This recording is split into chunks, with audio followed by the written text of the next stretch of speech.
You might have noticed something about the news cycle yesterday. Boy, I sure did. Because it's kind of continued into this morning and later on today. Our world leaders, like the most important people, whether you like them or not, it doesn't matter. They're world leaders. They're funny now. Or at least they try to be funny. And it's a great takeaway because it opens up the door for everybody. And there's proof positive here. Because the most viral thing that Trump said yesterday, out of all the important things, all the announcements, and Dr. Oz was there, and the head of the FDA, and everybody, the one takeaway was his fat joke. It's just the way it is. We didn't write the rules. We got to use humor, too. There's a lesson in that, I'm telling you. All right, also, the Pope is cracking some jokes. There's a feel-good story about the last American hostage who had been alive, freed, and his mom's reaction just, it was... Boy, as a parent, if that doesn't bring tears to your eyes, we'll talk about that as well. And another story to talk about. So, who says that we're against legal immigrants to our country and asylum seekers? But this particular group from South Africa, boy, the media hates this. Oh, they're in a tizzy about this one. They hate it. We'll get into all of that stuff and more, but there's that feel-good story in there, too. Thanks for finding me. Welcome to Tuesday, Wicked Radio live stream, all part of Wicked Wisdom with me, Bill Adams. All the channels, YouTube, Facebook, the audio podcast, always posted there. And don't forget, a lot of you found that interview I did with Dr. Steven Sidoroff about turning your stress into a superpower. Little extended interview. It's about 25 minutes long. It's on all those channels as well. Check it out. Guys got some great stuff. But let's get to the stuff. So this press conference yesterday. Supposed to be 9:30 rolls around, getting close to 10 o'clock. They're always late, all the time, right? So never count on a White House press conference to mean anything. But there was an amazing takeaway on this. So in the middle, and Trump's rambling, he's going on and on. I had it, on in the background while I'm doing some other stuff, and I'm like, all right, he's got to get to this. He's rambling a little bit. He's talking about the big major announcements. I mean, he talked about the trade deal with China.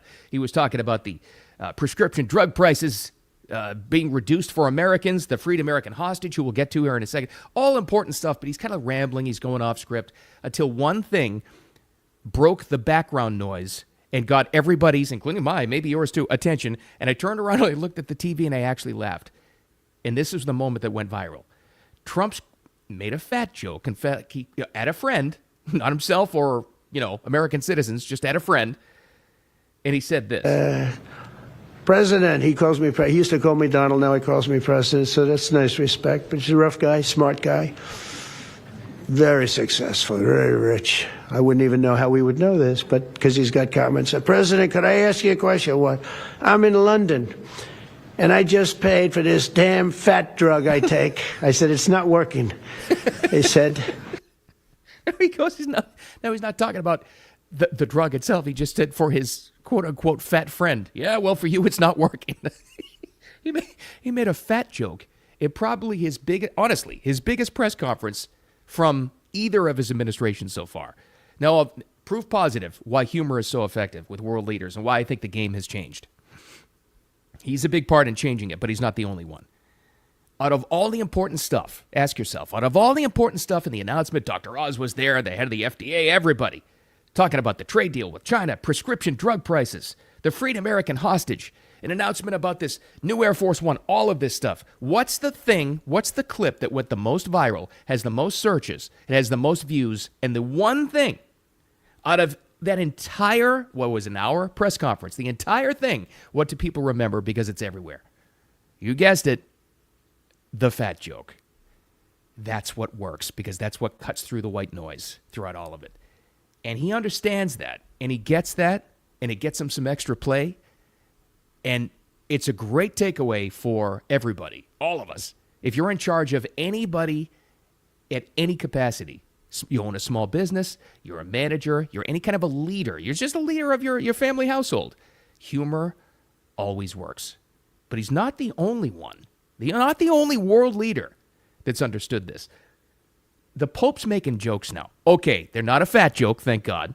And it's not exactly worthy of opening up, open mic night at a comedy club or anything. But still, he's using humor. And I got to tell you, I didn't see this live. I wouldn't even know where to find it. But this is another clip that went viral. Apparently, there's some kind of papal thing where you present to the world journalists, and they're all there. And he sits there and he, does a prayer with them. And it's a Pope news conference is what it is. And the entire world media is there. So Pope Leo, our new pope, the American pope, is there. And I got to tell you, this is still wild to me to hear a pope speak in English in an American accent in any sort of media event. It's still wild to me. It's pretty cool. But for some background on this thing, when Pope Francis did his last time, his very first one, he did it in silence. He prayed in silence because apparently he said, a lot of you aren't Catholic and I don't want to offend your boundaries or something like this. This guy took a completely different approach. He opened it up with a joke. Okay, his version of a joke. Thank you for this wonderful reception. They say when they clap at the beginning, it doesn't matter much. If you're still awake at the end and you still want to applaud, thank you very much. Okay, I know. It's not exactly going to put him on Comedy Central. I understand that. But as far as popes go, for him to attempt a little one-liner there, it's pretty good, right? And it got a lot of attention. Again, just like the Trump thing of this, whatever the hell you call it, the papal press conference, whatever it is. I don't know what that thing is called. But of all of this, the one thing that people took away from it isn't him praying for the journalists, isn't him praying for anybody, isn't it him talking about world issues. It was the joke he made at the beginning. Humor works. So that's the takeaway for all of us. Is it ever appropriate, if you're a boss or a leader of any kind, to use humor in the workplace? Not only is it appropriate, it's required now. Now, I don't think I'd do any fat jokes with your people like Trump did, read the room and everything. Humor does a couple of different things. It personalizes you, sure, makes you more accessible. It also does this. People understand, I think, inherently that you got to be smart and you have to be confident to have a sense of humor. And people know that. So when you're able to kind of open yourself up and allow yourself to be funny every once in a while, it goes a long way towards credibility. Now, you would think it's the opposite, right? You would think with the old school management style, where it's like, you're always serious all the time and yelling it, so you never joke around, unless it's like a real digging kind of joke. That doesn't work. Every once in a while, not too much, making fun of yourself, not other people, not your people, but laughing at a certain situation, lightening the mood. Humor always works. And everybody has humor in them. I took a professional speaking course one time, years ago. And somebody in the class, and they were making this very same point. And somebody in the class goes, yes, but do we have to be funny to be a professional speaker? And this instructor goes, only if you want to make money. It just does. It just works. So that's my wicked wisdom tip of the day. Use humor, because the game has changed now. Look, if the Pope and the President are cracking jokes, or at least trying to, it's not only is it a tip, it's required now. All right, let's get on to this. Here's your feel-good story of the day. Idan Alexander, this is also part of Trump's press conference. He announced that he was going to be freed, and shortly after that, he did. Reunited with his mom. It's a little loud, but it's a screech of joy, so that makes it a little different. This is when Idan's mom reunited with her son, who had been held by Hamas for over 500 days.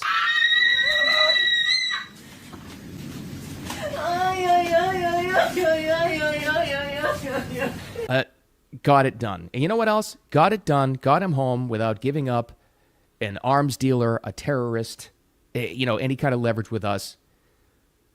Got him home. And I don't care how you feel about the war, the Gaza situation, Palestine, Israel, whatever. Let's be thankful that an American is home. And if you don't hear that mom's reaction and his family's reaction, and it doesn't tug at your heartstrings, I don't know what to tell you. And also this, you know what else goes a long way? Maybe the only thing that goes further than humor is gratitude. Did you see the picture? And I only saw this morning, of Idan was on the plane, the military plane, and he was coming back to the States. And he had on a whiteboard, I guess he was writing a bunch of messages. One of them was, and he held it up and he said, "Thank you, President Trump."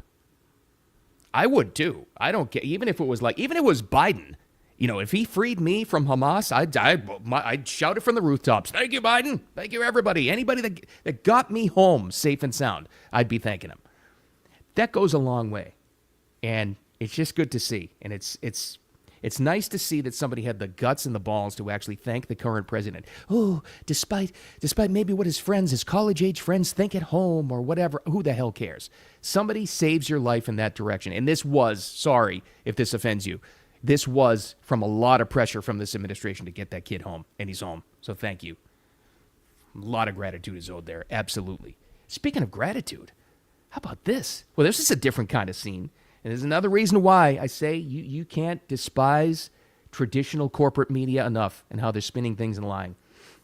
Look at the reaction now, right? Speaking of gratitude, of the latest set of asylum seekers that came to our country yesterday. Did you see any of this?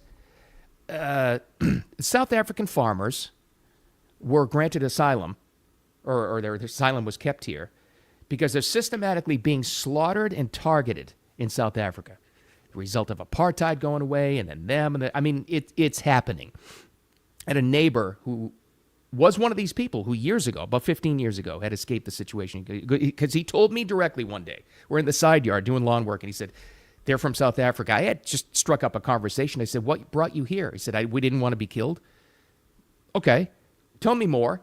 He goes, systematically, because they're white, South African, mostly farmers in rural communities, being targeted. This is why the administration granted them asylum. So yesterday, a whole bunch of them were given citizenship, given asylum, or on their way to citizenship anyway, and they were there in the processing center in D.C., whatever the hell it is. Did you see the difference? Did you see what they look like? You know, the media is focused on the fact that, well, they're all white. More on that in a minute. Forget about color. Forget about race. Forget about background. Just look at some of the video and the still shots of these people who are the newest Americans and what they are. Holding up American flags. Sure, they were handed to them. I get it, whatever. Holding up American flags, thank you signs, smiles, and what were they? Saw a lot of kids, saw a lot of families, saw a lot of women. Huh, yeah, that's different. That's a different kind of situation. And they were all happy and grateful and thankful. You think those are going to be patriotic Americans? Yeah, I'm pretty sure. I think so.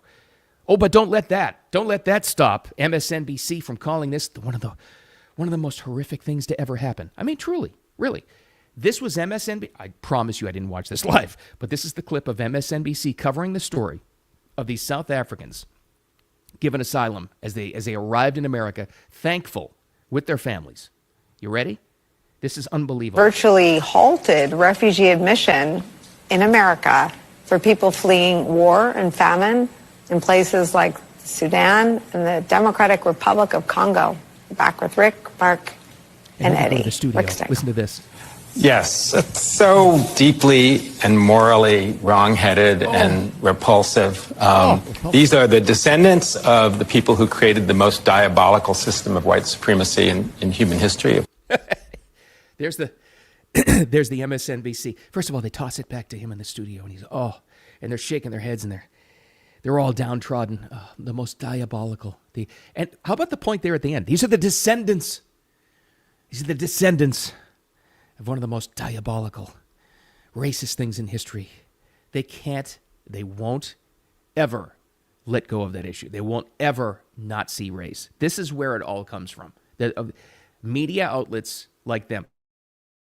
You can't hate MSNBC, CNN, these disgusting propaganda networks enough because of examples just like that. Now, they didn't look at it. They didn't look at the situation with their families, right? They said, and the beginning and the lead in there, when she was doing the field report before she threw it to the studio, she's making the point that the Trump administration has halted immigration from all the other countries. Never once in that whole segment did they point out the difference. Yeah, here's the thing. When Biden opened the border, those people mostly were looking for a better economic life. They weren't systematically, from all different countries, they weren't systematically targeted because of their color and their race. These South African folks with their families yesterday, they are. Trust me, they are. But you didn't hear that at MSNBC. They didn't bother to bring that up at all. No, not whatsoever. And they also didn't bring this up. What was the difference? Remember all the video, 4.5 straight years, what we saw of the wide open southern border of people coming across. When the thing that struck me the most was, wow, at the beginning it was different, but very quickly it turned into this. I don't see a lot of families seeking asylum. I see mostly young, fighting age males.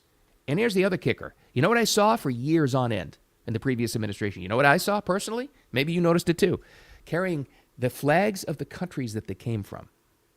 Well, let's compare that to the South African farmer folks with their families yesterday who were granted asylum in the United States carrying American flags.